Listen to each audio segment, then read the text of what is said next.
27ª edição das Correntes Descritas, aqui na Póvoa de Varzim, e agradeço em meu nome e creio das pessoas que me acompanham o convite para estarmos presentes. E vamos conversar sobre um tema que é uma frase do Álvaro Labrinho Lúcio: agora que és grande, queres ainda ser o quê?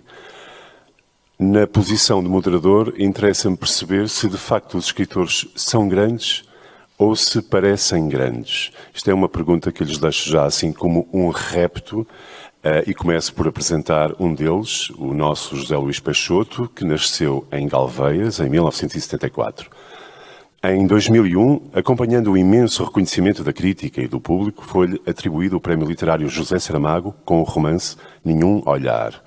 Em 2007, Cemitério de Pianos recebeu o Prémio Cálamo, Outra Mirada, destinado ao melhor romance estrangeiro publicado em Espanha. Com o livro, venceu o Prémio Libro da Europa, atribuído em Itália ao melhor romance europeu de 2012. Em 2016, com Galveias, recebeu no Brasil o Prémio Oceanos para a melhor obra literária em língua portuguesa do ano anterior. As suas obras foram ainda finalistas de prémios internacionais, como o Fémina, de França, o Impact Dublin, de Irlanda, obviamente, ou o Portugal Telecom Brasil, entre outros. Na poesia, Gaveta de Papéis recebeu o prémio Daniel Faria e A Criança em Ruínas, que todos conhecem com certeza, recebeu o prémio da Sociedade Portuguesa de Autores. Em 2012, publicou Dentro do Segredo, uma viagem na Coreia do Norte, a sua primeira incursão na literatura de viagens. Os seus romances estão traduzidos em mais de 30 idiomas. José Luís, 30 anos de vida literária, ainda ficas nervoso quando tens de falar em público? Isto é uma bela forma. Muito bom dia. É uma alegria estar aqui na Póvoa, como foi dito pelo saudoso Laborinho Lúcio, em casa, né? E ao ver aqui a Carmen Yanhas, logo nas primeiras filas, sinto isso com muita intensidade, porque me lembro de quando viemos aqui pela primeira vez há mais de 20 anos, também pegando nas tuas palavras, é muito tempo, não é? E é uma alegria também partilhar esta mesa convosco. E a resposta à tua pergunta concreta é sim. Aliás, quando me comunicaste que ia ser a primeira pessoa a falar, agradeci-te porque queria falar o mais depressa possível para a seguir respirar. Mas uma coisa que também acho acerca de tudo isto é que... E depois de ouvir essa leitura da nota biográfica com essa voz incrível, radiofónica... Importas-te especificar mais? Eu já mais um bocadinho, pronto. Depois de ouvir essa nota biográfica, pensei o quanto seria interessante também ouvir quase o negativo dessa nota biográfica. Porque se é verdade que ao longo de um tempo de escrita como este que eu tenho, se acumula alguns êxitos, também não é menos verdade que há muitos fracassos ao longo do caminho. E assim como há os prémios que se referem nestas ocasiões, também há todos os prémios que não se ganhou e também há todos os erros que se cometeu, o que também daria uma nota biográfica interessante e não menos verdadeira do que a dos sucessos. Não é?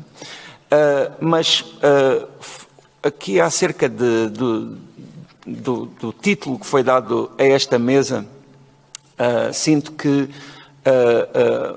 os escritores podem ser medidos, se quisermos, de várias formas.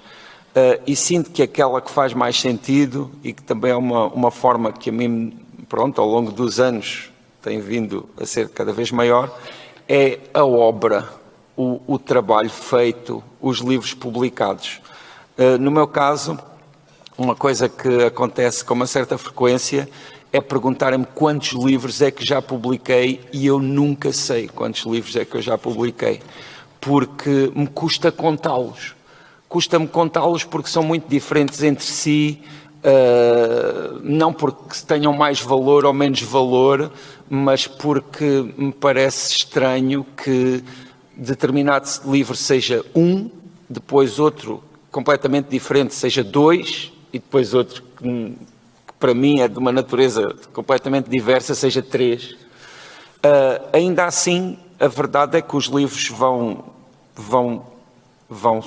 chegando, vão sendo publicados, o que nos permite até, não sei se outras pessoas estão de acordo comigo, mas permite-nos uma visão da vida um pouco invulgar, mas ao mesmo tempo extremamente organizada, porque quando olhamos para o passado, pelo menos para mim é muito claro quando é que determinado acontecimento teve lugar, porque sei exatamente que livro é que estava a trabalhar ou que livro é que foi publicado naquela época, mas ao mesmo tempo também é um desafio permanente e que na verdade nos deixa sempre muitas dúvidas acerca também desta frase que foi escolhida para ser o título deste encontro, porque eu sinto que quando escrevemos um livro, talvez seja melhor usar a primeira pessoa, quando escrevo um livro, tento colocar tudo o que na altura consigo, tento ir o mais longe possível, tento alcançar, digamos, os meus objetivos para aquele projeto, mas também ao mesmo tempo sinto que tenho sempre que desistir de algumas ambições iniciais face depois à realidade, porque na verdade no momento em que se começa a imaginar um livro, no momento em que ele ainda não é sequer uma palavra escrita, mas é mais uma visão, a ambição, pelo menos se forem da minha natureza, é desmedida. A minha vontade é que esse livro mude o mundo, que esse livro mude quem o lê, que esse livro tenha que seja um livro único e que nunca na história da humanidade tenha existido um livro comparável a esse. Ora, essa é uma ambição que não é pequena, não é? E tu sentes que a fama, sim, porque o José Luís é famoso, que te aumentou a responsabilidade perante os teus leitores? Se continuares a falar com voz de rádio, eu quero que me digas que eu sou uma celebridade. Que acho que é uma palavra mais... José Luís Peixoto, uma celebridade perante vocês. Bem, desculpa, interrompi a tua... Não, mas se sentes uma crescente exigência e responsabilidade com o que escreves, à medida que tens granjeado fama junto dos teus leitores e de leitores que não eram teus e passaram a ser. Sabes, eu estou aqui a ironizar porque acho que é muito importante relativizar-se todo esse tipo de coisas e acho que nós que escrevemos livros, tenham mais ou menos difusão, precisamos de relativizar esse tipo de recepção para sobreviver. Porque uma das coisas, não sei como é que é com outras pessoas, mas pessoalmente uma das coisas que tenho sempre de lidar é a ideia de que aquilo que vou escrever eu sei à partida que vai ser publicado, destina-se a ser publicado e eu não consigo fingir para mim próprio que não vai ser assim, embora eu escreva alguns textos, e há pouco até estávamos a falar sobre isso, que não são publicados, mas na verdade raramente um texto que eu começo a escrever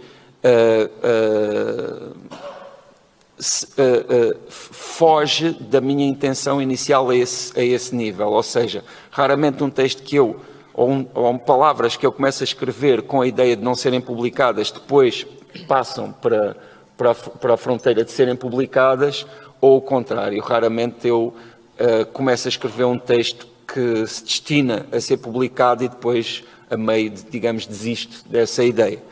Por isso, relativizar a recepção é muito importante, embora a leitura dos outros, a meu ver, seja fundamental, porque e à leitura dos outros eu gosto de chamar crítica, mesmo que não sejam críticos no sentido em que vão escrever sobre o texto, mas na verdade todos os leitores são críticos, até o próprio autor, quando escreve, é crítico. E ser crítico do que escreve é, digamos, o filtro que depois também, uma vez que a matéria ainda está a ser trabalhada, que a vai levar à sua forma final.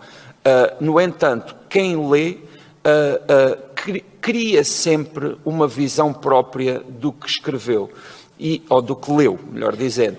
E essa visão própria depende de muitas coisas.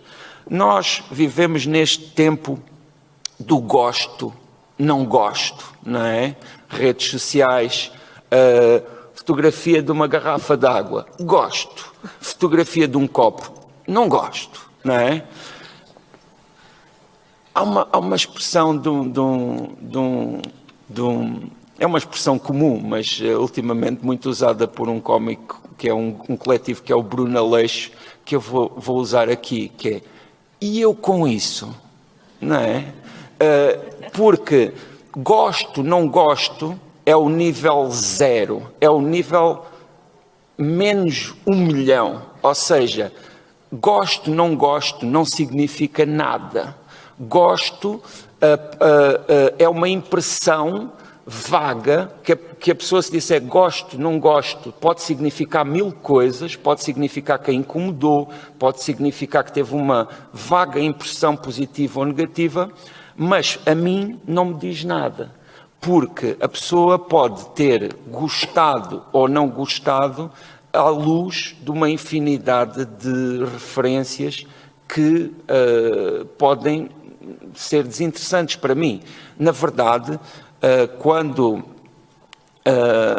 se eu fosse aprofundar isso, seguramente que há pessoas que, em relação a um determinado texto ou livro, se exprimem que não gostam, e se eu fosse aprofundar, provavelmente eu ficaria contente de elas não terem gostado.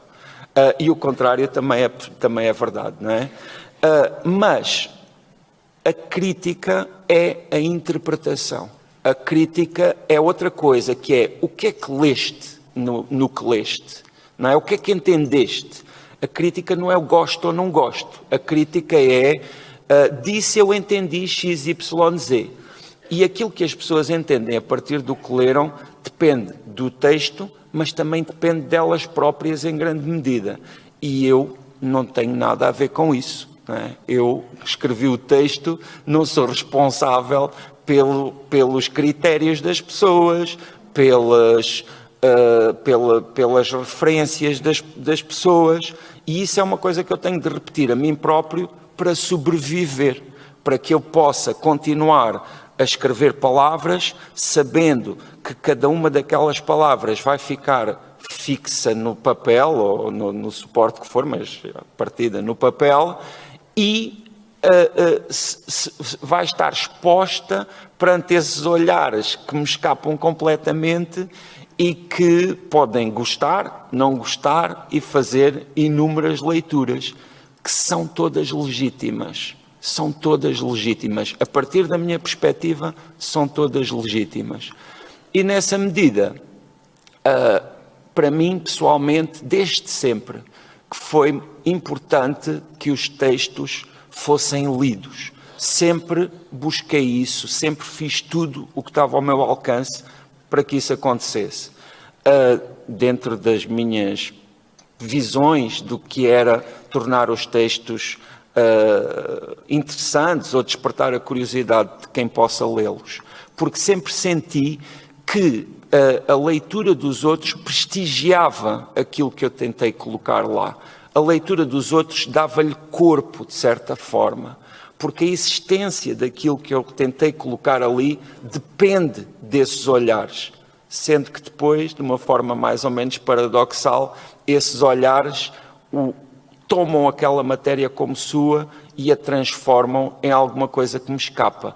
Mas também, sabem, escrever a partir de certa altura, quando já estamos praticamente no fim do texto, no momento em que o texto está terminado, é abdicar do controlo, é saber que não vamos controlar aquilo que ali construímos. E isso, de certa forma, é humano, porque nos coloca num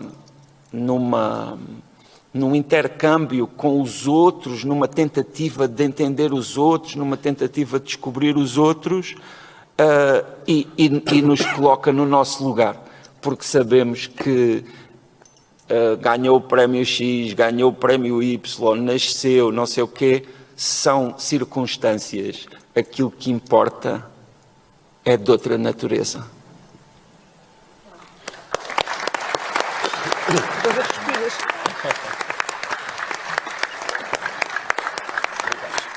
Eu acho...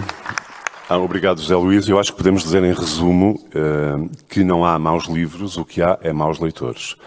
Portanto, se não gostam de um livro, a culpa é inteiramente vossa. Fiquem com esta. Tenho aqui à minha direita a Bruna Dantas Lobato, que nasceu em Natal, Rio Grande do Norte, Brasil, em 1991 e reside nos Estados Unidos desde 2011. Teve a sua ficção publicada nas revistas The New Yorker, Guernica, A Public Space e The Common. Traduziu para o inglês livros de Caio Fernando Abreu, Jefferson Tenório, Giovanna Madalosso e Amara Moira, dentre outros, e recebeu o National